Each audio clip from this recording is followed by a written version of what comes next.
The old lab was hidden. Vines crawled over the brick walls. Ravi, a tech whiz, pushed through the creaky door. Dust swirled in the air. He coughed. The place smelled like old books and forgotten experiments. Ravi explored, his torch cutting through the gloom. He found dusty beakers and strange contraptions. In the center of the room sat a massive metal sphere. Wires and tubes snaked out from it. It looked like something out of a sci-fi film. He noticed a faded notebook on a table. The cover read Project Kronos. Ravi opened it. The writing inside was cramped and faded. It described a time machine. He chuckled. Some people and their crazy ideas. Ravi touched the metal sphere. It hummed with energy. He stepped back, startled. Suddenly, lights flickered on. The air crackled with electricity. The smell of ozone filled the air. Ravi felt a surge of fear. He was in over his head.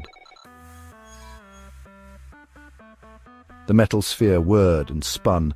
Blue light pulsed from within. Ravi was caught in the beam. He cried out as a wave of nausea washed over him. His vision blurred. The room spun. Then everything went black. He woke up with a groan. His head throbbed.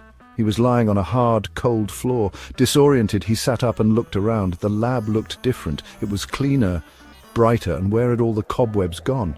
Ravi noticed a calendar on the wall. 1980. He stumbled to his feet. No, it couldn't be. The time machine. It actually worked. He was in the past. Panic welled up inside him. He had to get back to 2025. Ravi stepped outside. Gone were the sleek, towering structures of his time. He saw low-rise buildings, boxy cars, and phone booths on every corner. People sported big hair and even bigger shoulder pads. Music blared from a boombox someone was carrying. It was like stepping into an old movie. He felt a tap on his shoulder. He turned to find a man with a bushy moustache and a puzzled expression.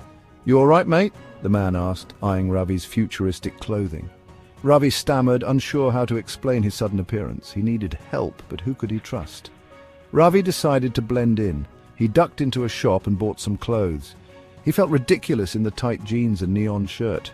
He even tried to tame his hair with gel, with little success. He looked in the mirror and sighed. He was a walking, talking anachronism. Back in the lab, Ravi found another notebook. It had an address scribbled on it. Maybe this was the key to getting home. He found his way to the address. It was a cozy apartment above a noisy arcade. He knocked on the door. An old man opened the door. He had a shock of white hair and bright, curious eyes. This was Professor Kumar, the creator of the time machine. Ravi introduced himself as a fellow scientist. He spoke vaguely about his interest in Project Kronos. Professor Kumar, excited to find someone who understood his work, invited Ravi in. The apartment was cluttered with books and papers. Ravi steered the conversation towards the time machine. He had to convince the professor to help him.